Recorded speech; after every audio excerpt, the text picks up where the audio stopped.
Bienvenidos y bienvenidas de vuelta. Ya está con nosotros Carla. Bienvenida para ti también, Carla, desde México. Muchas gracias, Bárbara, por la invitación. No, como te decía antes, un gustazo tenerte aquí con nosotros. Para partir esta conversación, me gustaría hacerte una primera pregunta al callo, como decimos acá. Preguntarte qué es para ti el futuro, desde tu experiencia, desde tu vida. ¿Cómo lo interpretas? Pues es todo lo que no ha sucedido. En ese sentido, digamos, no tengo una concepción original. Coincido con lo que dice Arjuna Padurai en el sentido de que el futuro es una especie de bien cultural, un fenómeno cultural, que por cierto nos genera muchos problemas, ¿no? Es una referencia que nos sirve para tomar decisiones desde qué te vas a poner hoy, ¿no? Hasta qué vas a hacer el resto de tu vida. Y también es una referencia que nos genera mucha ansiedad. Bien dicen que la ansiedad es exceso de futuro. Entonces, te podría decir eso, ¿no? Que por una parte es un fenómeno cultural y por otra parte es una referencia que en el mundo de los estudios de futuros sirve para tomar decisiones de distintos tipos y de distinta escala. Perfecto, muchas gracias ahí por eso. Y lo segundo, me gustaría preguntarte cómo llegaste a esta disciplina que estudia el futuro, ¿qué te hizo llegar a esto? Pues ¿tienes tiempo? Básicamente Hágale. lo que sucedió fue, la historia empezó hace casi 8 años, cuando llegué a trabajar a Centro, a la institución de educación superior en la que actualmente trabajo como coordinadora de estudios de futuros. Yo llegué como en aquel tiempo como coordinadora de investigación y me encomendaron crear un posgrado nuevo. En aquel tiempo solamente había una maestría en toda la oferta educativa. Actualmente tenemos 20 programas diferentes. Pero en ese tiempo nuestra directora Kerstin Schoig me encomendó crear un nuevo programa en el ámbito creativo, que es justo la especialidad, digamos, el foco de esta institución. Entonces yo conformé un equipo de trabajo y empezamos a hacer una exploración muy abierta en principio. Larga historia corta, propusimos distintos caminos que podíamos seguir y a todos nos llamó la atención por distintas razones. Todos coincidimos en que el tema de los futuros, de los estudios de futuros, nos parecía relevante. Estoy hablando de hace ya casi una década, pero pues los estudios de futuros no son nuevos para nada. Es un campo del conocimiento que existe desde el siglo pasado, se empezó a profesionalizar a mediados del siglo pasado. Entonces, propusimos ese camino porque estábamos súper convencidos de que eso podía ser interesante para la institución. Fue bastante curioso porque la primera vez que llevé la propuesta me dijeron, no va por ahí. Y yo insistí, fui bastante insistente, estaba súper convencida de que ese era el camino, mejoramos la propuesta, la iteramos, la refinamos hasta que finalmente quedó terminada. Cuando yo terminé de diseñar el plan de estudios, ya tenía una idea muy clara de qué estaba pasando con el campo de los estudios de futuros en México, quiénes eran los jugadores más importantes, quiénes podían dar clases en el programa, quiénes podían integrar nuestro consejo. Ya tenía una idea muy clara, pero yo no sabía que yo me iba a hacer cargo del programa, sino que para mí era una encomienda muy, muy específica, un proyecto con principio y con final, ¿no? Entonces yo empaqueté todo eso, se lo entregué a la directora y le dije, ya terminé mi encomienda, yo me regreso al centro de investigación, ya acabé, ¿no? Adiós. Y ella me dijo, no, yo quiero que tú dirijas la especialidad. Yo me quedé bastante desconcertada porque eso sí no me lo esperaba y porque no pensé que eso se iba a convertir en mi gran asunto de los próximos años, ¿no? Entonces, cuando ella me dijo, no, pues yo quiero que tú te hagas cargo porque pues conoces bastante bien el programa, tú coordinaste al equipo, tú conoces a los maestros, tú conoces a los consejeros. Al principio me cayó como bomba, pero dije, bueno, ok. Y para poder hacerme cargo del programa, pues no podía coordinar y dirigir un programa que no conozco a fondo, ¿no? Entonces empecé a entrar a las clases y empecé a tener una inmersión a fondo del programa para poderlo dirigir y para poderlo promocionar y para poder ser embajadora del programa. Y entonces me enamoré absolutamente del programa ya a nivel mucho más personal, pues. Empecé a dar conferencias, a escribir artículos, a hacer mi propia investigación y a encontrar conexiones personales con el mundo de los futuros.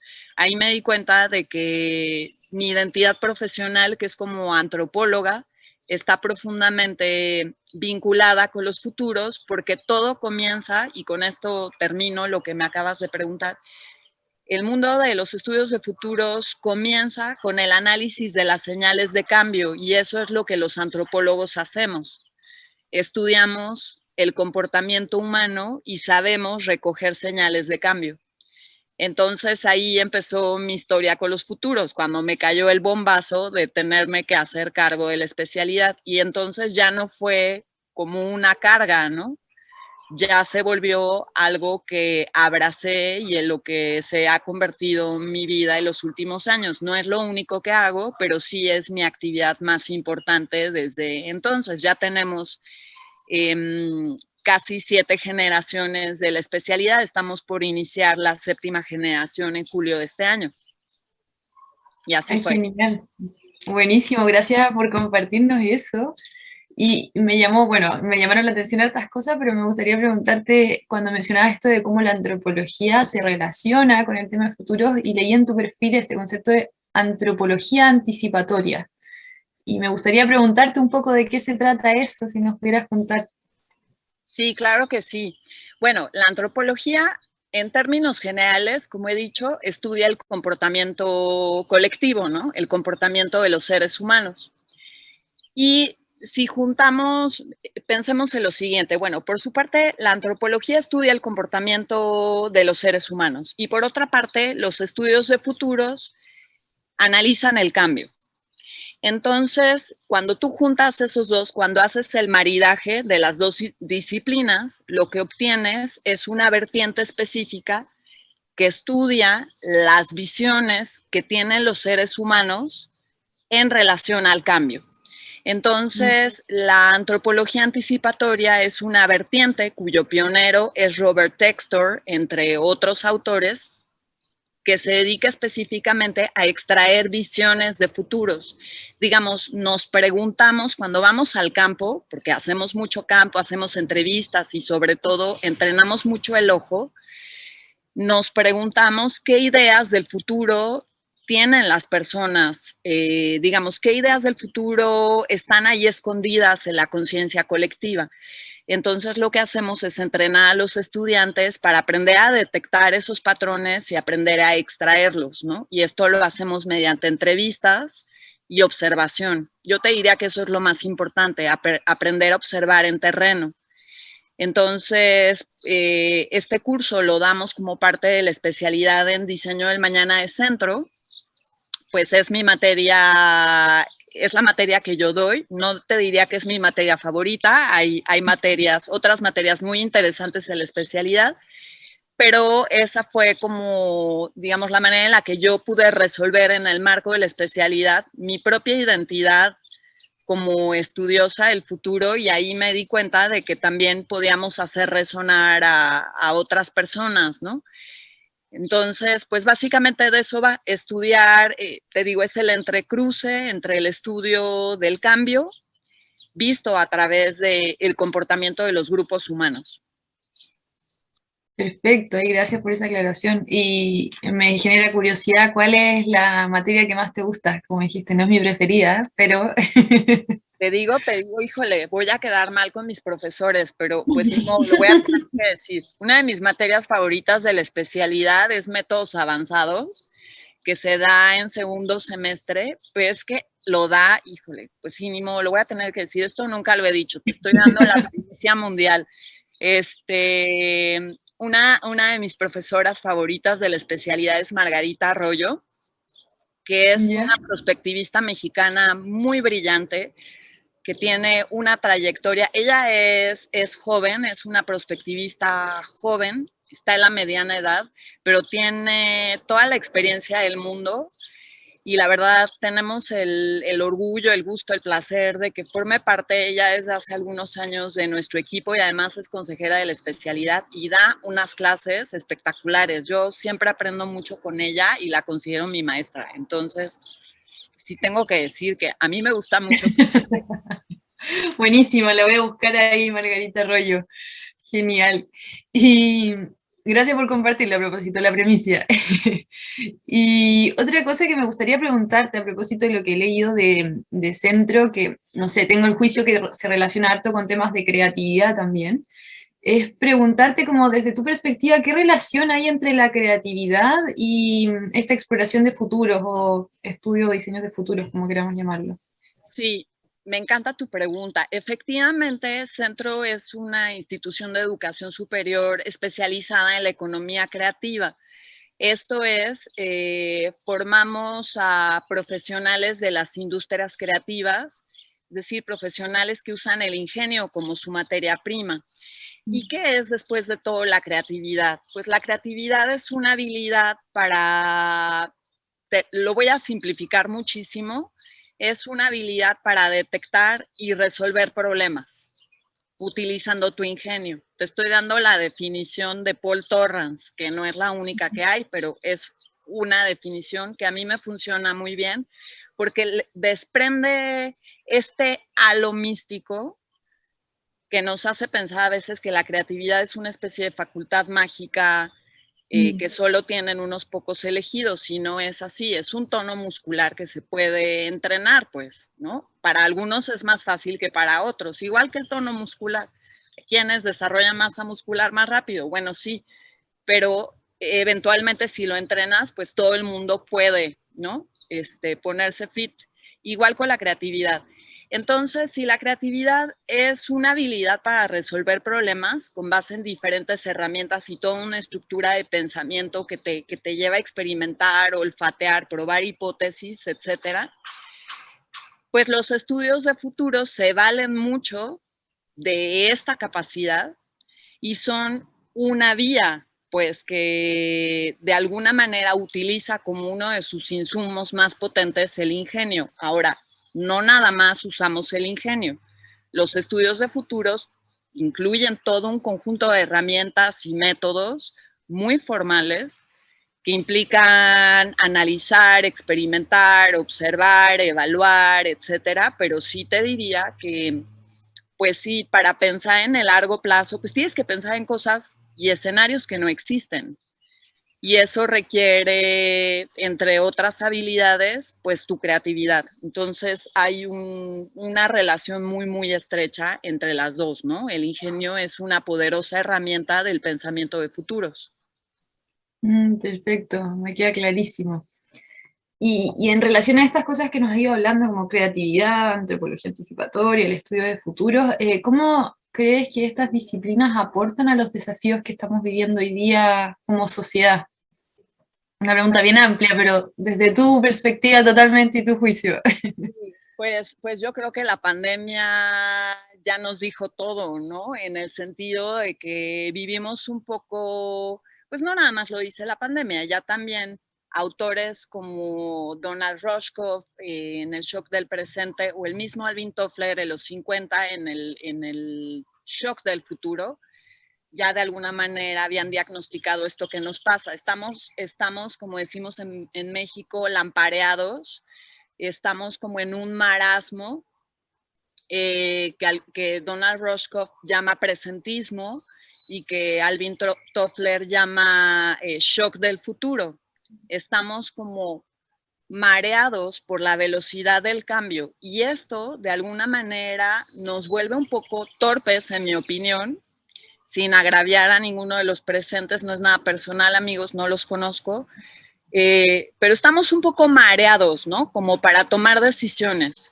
Entonces la realidad nos toma todo el tiempo por sorpresa. Vamos de sorpresa en sorpresa. Como que vivimos yendo a trabajar en ambulancia todos los días, ¿no? Vivimos como el bombero siendo reactivos nada más. Pareciera que nada más podemos reaccionar, no prever nada. sino que vivimos reaccionando. Y pues saben que empezando porque entonces todos padecemos una colitis tremenda, eso sin hablar de lo que en términos de vulnerabilidad esta situación supone para las organizaciones, los países y las regiones, ¿no? Ser totalmente reactivo y vivir a expensas del cambio.